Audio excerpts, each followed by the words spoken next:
Hola, hoy vamos a hablar de un tema que realmente está avanzando día a día en la medicina y que tiene que ver con la microbiota intestinal, es decir, con este conjunto de gérmenes que tenemos dentro de nuestro intestino y que realmente cada vez toma más relevancia y le encontramos más funciones y interactúa con todo nuestro ser.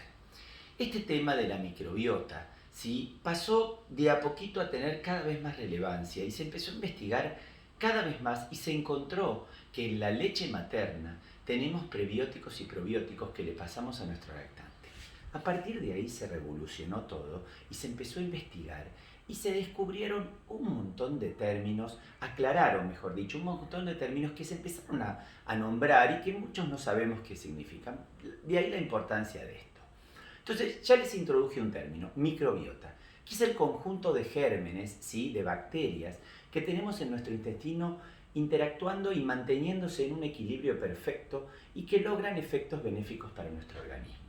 Y ahí, estos microorganismos, esta microbiota funcionando en forma adecuada, ¿sí?, intervendrían en nuestro sistema inmune, en el sistema de defensa, aumentan lo que es la IgA, una inmunoglobulina bastante importante en nuestro organismo, disminuyen el pH, es decir, aumentan la acidez de la luz del intestino, que es más que nada de la parte del colon, que es donde se absorben gran parte de los micronutrientes. Entonces, fíjense, interactúa también a nivel cerebral, tiene miles de funciones que cada vez que leemos más descubrimos más cosas. Y de ahí surgió el concepto de prebióticos, probióticos y simbióticos. Entonces, vamos a empezar por lo que son los probióticos. Son microorganismos vivos, ¿sí?, que ingresan a nuestro organismo y que de alguna manera logran interactuar con nuestra microbiota, con nuestra flora intestinal de base, potenciando los efectos benéficos de los mismos. En general, conocemos bastantes, como los lactobacilos, las bifidobacterias, ¿sí?, y dentro de los lactobacilos tenemos el reuteri, el rhamnosus, el casei, un montón de gérmenes que ustedes escucharon nombrar porque los mencionaron en miles de propagandas, en yogures, en lácteos, en fórmulas infantiles, pero fundamentalmente muchos de ellos presentes en la lactancia materna, ya desde el momento del calostro. Entonces, dijimos, probióticos, microorganismos vivos que ingresan a nuestro organismo, actúan a nivel del colon más que nada y nivelan y potencian los efectos benéficos de nuestra flora intestinal. Luego hablamos de los prebióticos. ¿Qué son los prebióticos? Estos son azúcares, ¿sí?, azúcares naturales obviamente, ¿sí?, oligosacáridos y polisacáridos que también tienen el efecto de beneficiar el crecimiento de las bacterias buenas de nuestra microbiota, que de esa manera potencian su efecto benéfico. Entonces, acá tenemos dos que seguramente algunas veces los escucharon, el FOS y el GOS, el fructo oligosacárido y el galacto oligosacárido.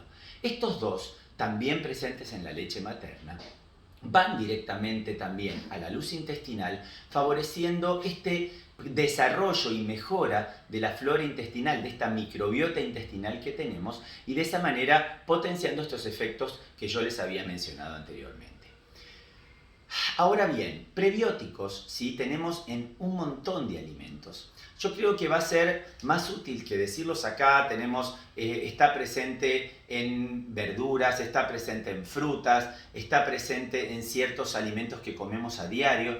Para eso voy a hacer un post donde les voy a poner bien todo el listado de prebióticos que sin darse cuenta ustedes están ingiriendo, y muchos de los que aparecieron últimamente con esta onda más vegetariana y vegana, el kefir y un montón de cosas más, y más en cuarentena que empezamos a hablar de la masa madre y un montón de cosas más, de levaduras y demás, que tienen que ver justamente con este efecto de los prebióticos.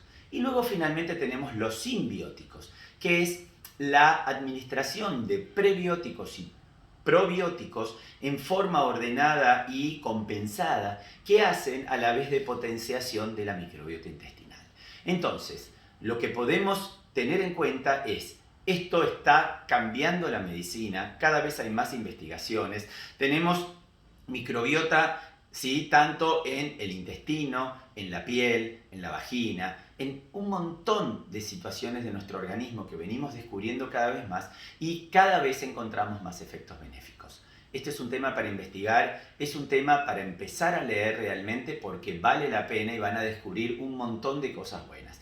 De hecho, en cólicos del lactante tenemos el Lactobacillus reuteri, que lamentablemente aquí en Argentina no se comercializa, que mejora muchísimo la funcionalidad intestinal, la absorción y la disminución de los cólicos. Entonces ya ven, ya hay aplicaciones certeras en la medicina, a su vez también en la alimentación diaria, que hace que esto poco a poco va metiéndose más en nuestra vida y dentro de poco va a formar parte de la misma. Prebióticos, probióticos, simbióticos, microbiota, ¿sí? Disbiosis, que es la alteración del equilibrio de esta flora, todos son términos que antes no conocíamos y que ya ustedes los conocen. Y recordá que la salud de tus chicos comienza en vos.